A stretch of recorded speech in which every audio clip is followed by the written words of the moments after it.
Assalamualaikum warahmatullahi wabarakatuh, and good evening to Madam Ida Ridiba and to all of my friends. So today we will be presenting about a topic called the importance of different types of context to language use. So we have three presenters today. First presenter would be me, Sarah Natasha bin Mamazli, and the second presenter is Ahmad Firdaus, and the last presenter will be Putri Alia. So, first of all, I'm going to explain and present about situational context. Okay, according to White 1988, situation refers to the context in which language and behavior occur in the real world outside the classroom. It does not affect her in speech, but it is the setting in which speech becomes effective. According to Leon's 1981, situation includes not only the relevant objects and actions taking place at the time, but also the knowledge shared by the speaker and hearer. It also includes the implicit acceptance by the speaker and hearer of all relevant conventions, beliefs, and suppositions of members of the speech community to which the speaker and hearer belong. So, situational context refers to the environment, time, and place in which the discourse occurs, and also the relationship between the participants. It also deals with appropriate behavior and actions associated with the situation. So, we have like four influences communication in situational context. First, setting, where the action or the communication take place, and participant who involved in the communication and conversation. Maybe parents will, maybe could be friends, could be one person. And purpose, what purpose of the conversation about, and also culture context, which the shared knowledge and also the beliefs are shared to other person. So here is an example from Google. A customer is at a restaurant ordering lunch from a waiter. Customer, can I have a cheeseburger with fries, please? And the waiter said, sure. Would you like a drink with that? So the situational influence here is the conversation is polite and formal because of the customer-waiter relationship in a public restaurant. Public restaurant is the setting in this conversation. And the customer's request is straightforward and specific, fitting the purpose of ordering food in this setting. So I prepared three importance of situational context in communication. First, it prevents miscommunication.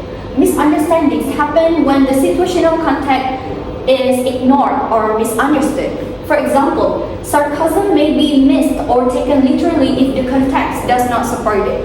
Okay, a real life example I could give here is, for example, Alia, can you help me? Maybe, holding this umbrella. Sure. So I asked Alia, what are you doing, Alia? I'm eating. Oh, you're eating? So that is sarcasm. She's being sarcastic with me. Okay. So when an individual knows the context of the conversation, it helps the speaker and also the listener to ensure that the words and actions are understood as it is intended. And knowing the setting, whether it's formal or informal, it helps the communicators use appropriate language and also behavior towards each other. So the second importance here is it helps interpret non-verbal signals. Gestures, eye contact, and posture add meaning to spoken words. And situational contact helps interpret these signals correctly. For example, a thumbs up could mean approval in one context, but it also could be rude in another cultural setting. Tone of voice and intonation can drastically change the meaning of a statement. Also, the context of the situation helps listeners to determine whether the tone conveys anger, or maybe joy, or maybe sarcasm. Okay, the last one is it is facilitating social and also cultural sensitivity. It helps people communicate more sensitively across different social and also cultural environments. And in different cultures, appropriate behavior and also communication styles may vary. For example, in some cultures, politeness is shown through indirect speech, while in another culture, directness is valued. So, if people are not aware of specific cultural customs or communication taboos, it will rise up the misunderstandings, and people might be fighting after that. So, by understanding and knowing the situational context in communication, it will help prevent these errors, and also it fosters more respectful interactions with other people. So, that's it. That's all from me.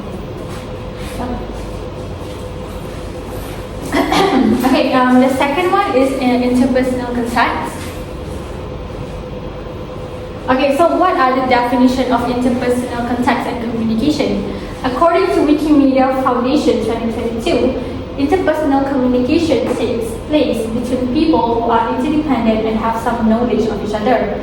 It is also a process of exchange of information, ideas, and feelings between two or more people through verbal or non-verbal methods. It can also be referred as dialogue because it takes place in a pair, or what we call it as dyad. So in our daily lives, we engage in interpersonal communication in various ways. So what is it? The first one is face-to-face interactions. We can also engage in interpersonal communication during phone calls or video calls, texting messages, in emails, or social media interaction, or even in group meetings or discussion. So there are 4 key elements in interpersonal context and communication. The first one is participant. So participant is basically who we interact with. So it could be our family members, or our colleague, or our friends, or even a stranger. So basically who we converse with matters when we are speaking. We can also think about how our tone, language, and body language influence our communication. Because when we are speaking with our family member versus when we are speaking with our co-workers, it can differ. Because when we are speaking with our family members, we can be more relaxed. But when we are speaking with our co-workers, we can be more formal. Now, the second one is relationship. So the dynamics of the relationship, whether it is intimate, personal, or professional, it can influence our communication too. Because in intimate relationship, like I just mentioned earlier with our family members, it can also be our friends. Because when we are talking with our friends, there is a higher level of trust and intimacy, which can foster more meaningful and more deep conversations. Meanwhile, when we are speaking in a professional relationship, I just mentioned earlier with our co-workers, it can also be with our boss. Because when we are talking with our boss, we need to have this level of professionalism, because to avoid misunderstandings when we are talking. Because even though in the professional settings, like in the business, even though there may be a higher level of friendships between you and them, we need still to have this gap where we need to be more formal for them to avoid misunderstandings and misinterpretations.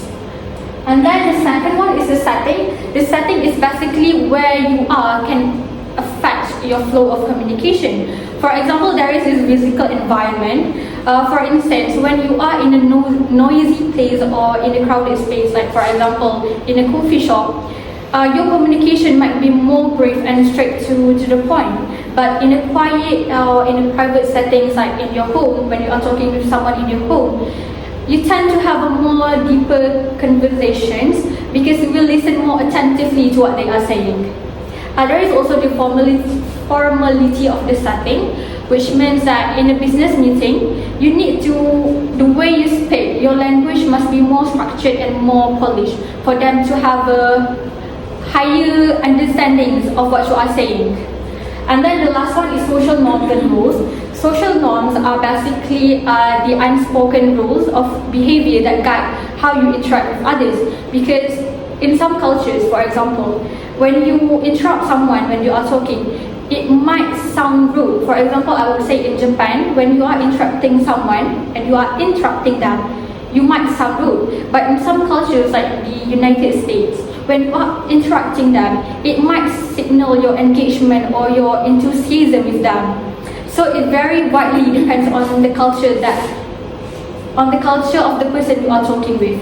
For the roles, basically when we are talking with someone, when we are conversing with someone, there is this certain roles that you take on. For example, when I am talking right now, I am more acting as a leader, and the other panelists, I would say, they are taking more as a listener role.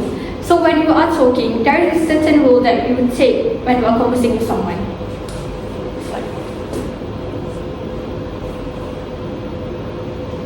Okay, here are the PS4 is more angular and sleek looking. No way! It's true, but the larger size of the Xbox One may keep it from overheating. You wouldn't want your gaming system to overheat? No, you absolutely would not. And furthermore, the Xbox One now comes with a Kinect included. Included? Yes.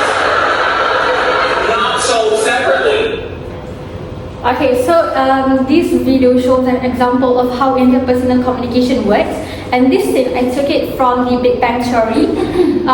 The reason why it is called interpersonal communication is because they were providing some active listening between each other. Because as you can see, the girl is listening very attentively to what the guy is saying, and her body language and her tone shows that she listens to what the guy is really saying.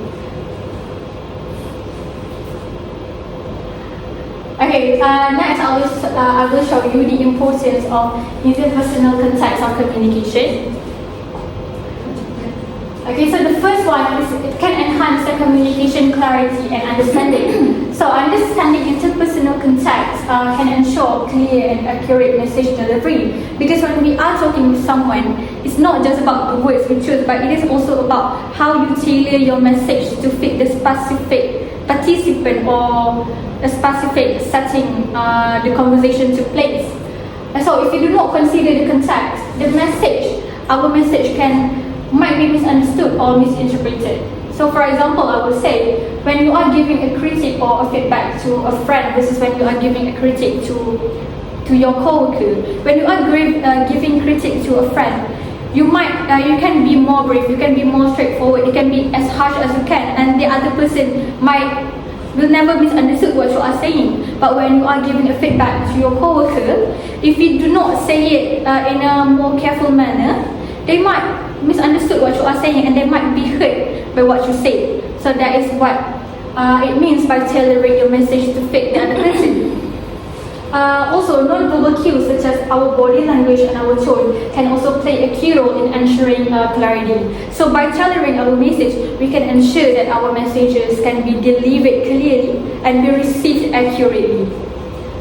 The second importance is it can promote emotional intelligence. Emotional intelligence is a vital part of effective communication because it involves the ability to perceive, understand, and manage emotions in both your own and those of others.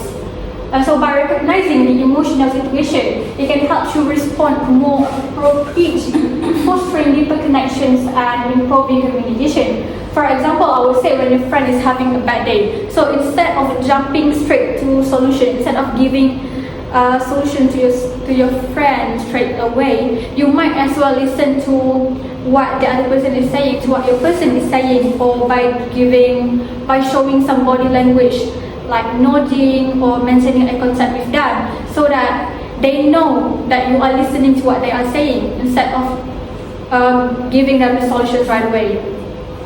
So this situation, it can help calm down and strengthen your relationship with them. The last important is it can increase your persuasiveness. When we adapt our messages to align with the specific relationship dynamics and emotional states of our audience, we can connect with them on a deeper level. For example, imagine you are preparing to present a proposal to your manager. We should consider our manager's preferences, communication style, and priorities, because to make our argument becomes much more compelling. For example, if you notice that your manager is expressing concerns about budget, you might as well make sure that you address more issues on the topic. For example, you can say that your proposal is cost effective, because to make sure that your manager knows that you know what are their priorities are. So this can also show that can increase your persuasiveness and also increases your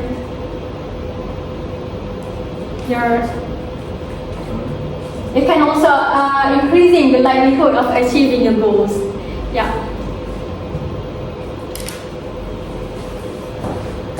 And lastly, moving on to the last context in learning our language today is cultural context.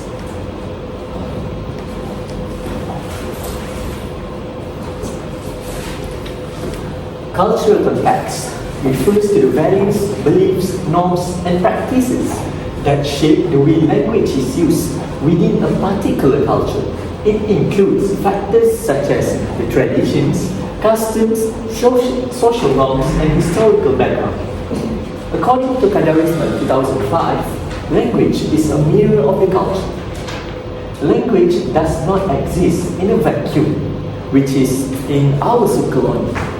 It is heavily influenced by the cultural context in which it is used.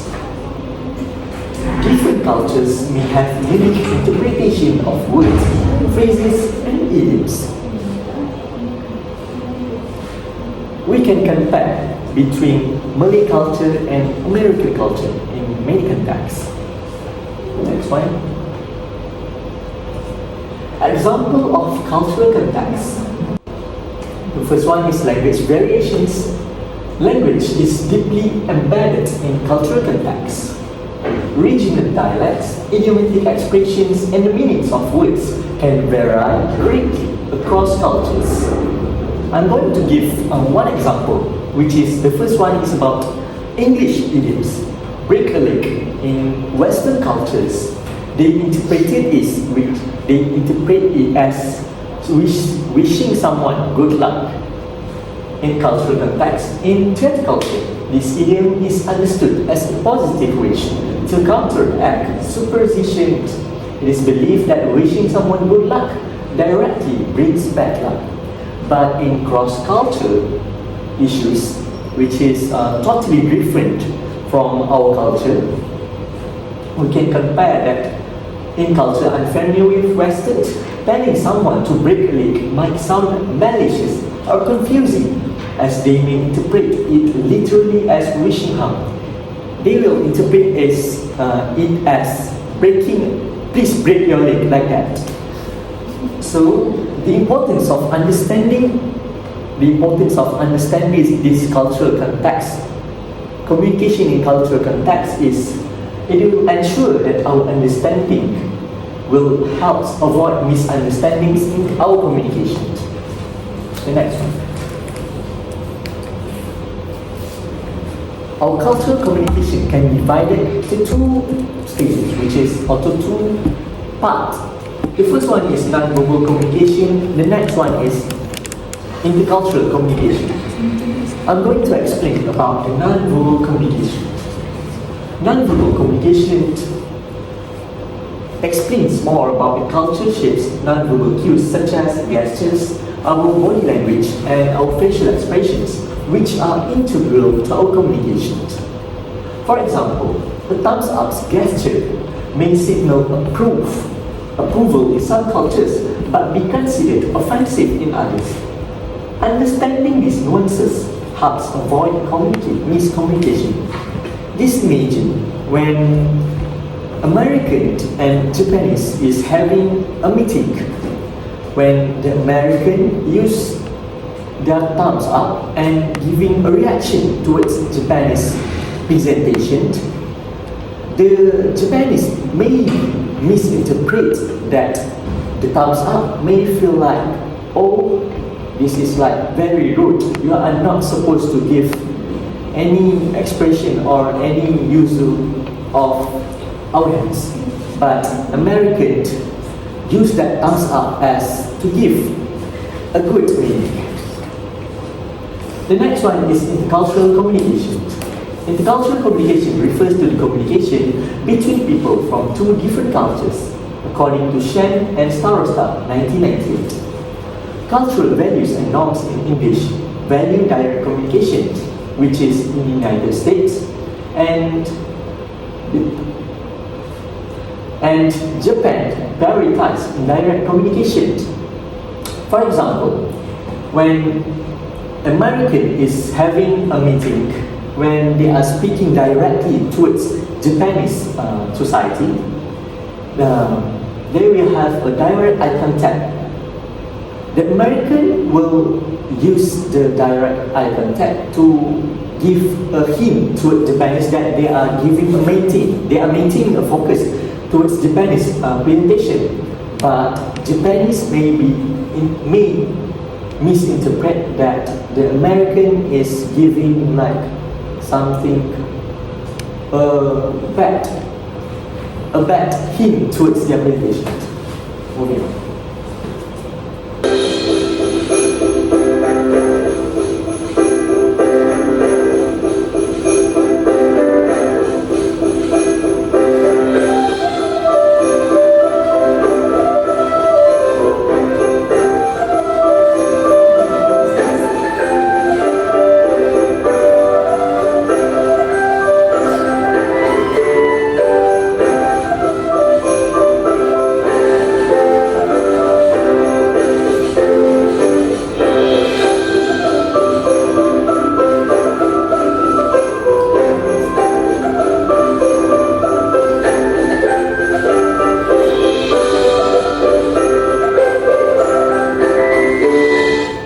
In cross-cultural videos, the American practices kiss actions towards the Indian partner because from American culture, when we kiss someone, we actually acquire or we actually secure their hearts.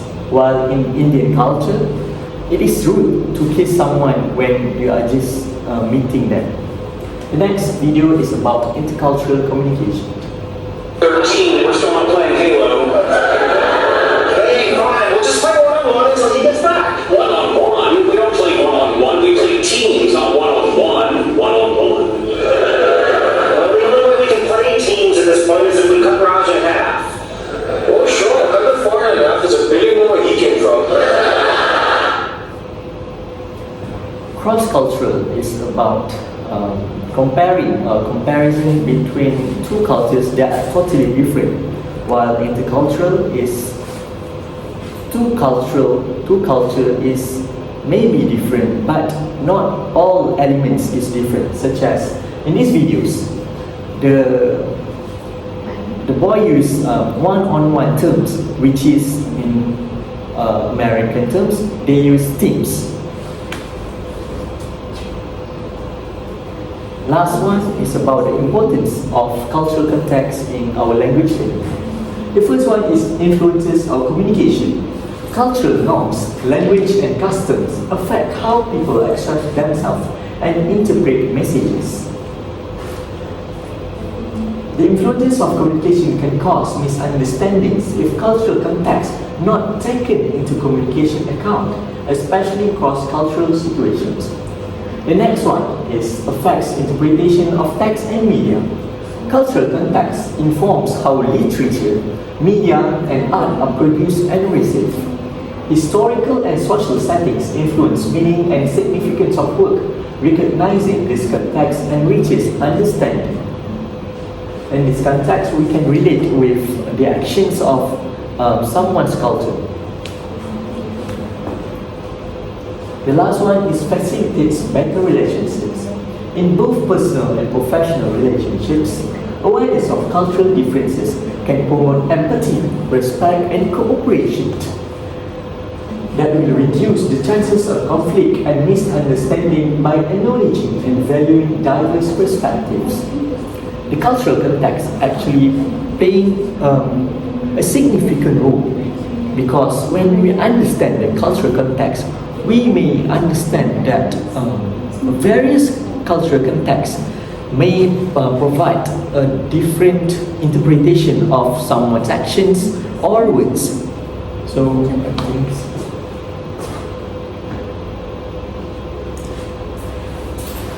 So we already at the last part of our presentation. Now I'm here to conclude what we have just presented just now.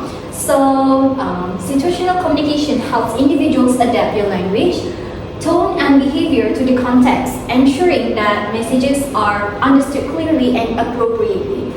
On the other hand, cultural communication requires awareness and sensitivity to the norms, values, and practices of different societies, allowing people to navigate diverse social environments with respect and also understanding. And finally, interpersonal communication strengthens relationships by considering personal dynamics and emotional cues and the unique needs of individuals involved in conversation. So together, these elements ensure that communication is not only clear and effective, but also respectful, empathetic, and adaptable to the various social and cultural contexts that define human interaction. Through this awareness, also people can avoid misunderstandings that can build stronger connections and foster inclusivity in an increasingly globalized world. So I want to give another example of situational context of communication and interpersonal context in communication and the cultural communication. So first, situational communication. Alia, can you pass me the table here? I want to write something on the table. Yeah, sure. Here. Very sarcastic. Okay, that is situational conversation between me and Alia. She's being sarcastic towards me. Okay, situational communication between me and also Firdaus. Mr. Firdaus, could you please pass me my water bottle? Yes. Thank you. Like this. This is situational communication between me and Firdaus. And then here you can see that I'm being informal with Alia, while when I'm talking to Firdaus, I was being formal. Okay. Interpersonal communication between Firdaus and Alia and also Firdaus. Can you give can you show me the example of interpersonal communication between you and Firdaus to conclude what you have just presented just now? Sure. We will act as a co-worker, where me and Firdaus will act as two colleagues.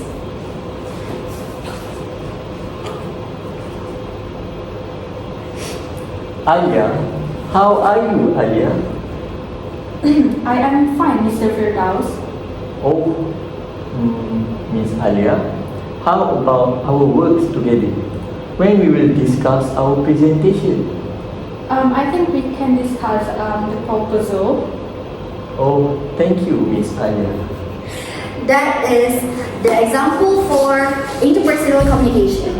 Okay, the last one is cultural communication between me and Firdaus. Could you please share with me the example? Think of one example. Okay, in this situation, Sarah, Yes. do you bring your umbrella? I would like to Borrow. I would like to borrow your umbrella. I'm sorry, I would like to borrow your umbrella because at the outside it is rain. It is rain cats and dogs. Oh, Do you sure. know what is rain and dogs? Oh, I don't know what does that mean. It is rain time. Oh, I see. Not raining cats and dogs from the sky. Ah. Oh, by the way, can you help me to solve this problem? This is a mathematical problem. I don't know, because someone said that it's a piece of cake. It's, Oh. Yeah. Wait, do you know what does piece of cake mean? Yes, What does that mean? I think a piece of cake meaning it is very easy. Yes, that is cultural communication between me and Firdaus.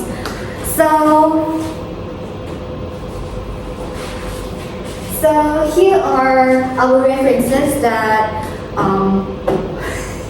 here are the references that help us in the making of this slides.